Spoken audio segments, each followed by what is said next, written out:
Ang ganda ng sinabi dito ni Papa Jack. Sabi niya, kung mahal mo talaga ang isang tao, hindi ka maghahanap ng wala sa kanya. Makukontento ka kung anong meron siya. Tatanggapin mo kung anong maibibigay niya.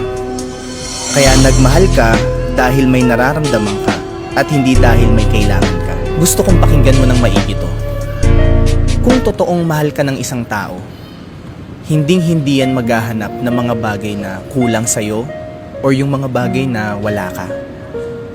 Kasi ang totoong pagmamahal, marunong makontento. At tatanggapin ka ng buong buo. Pero ito yung masakit na katotohanan. Maraming tao, hindi naman talaga nagmamahal. Nangangailangan lang. Kaya galit ka.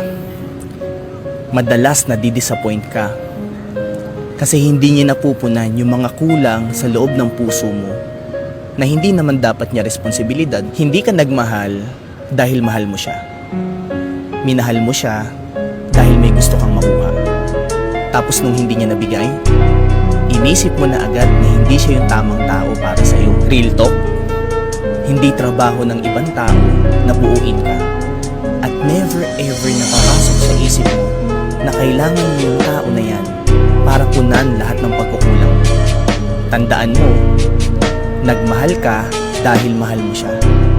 Hindi ka nagmahal dahil may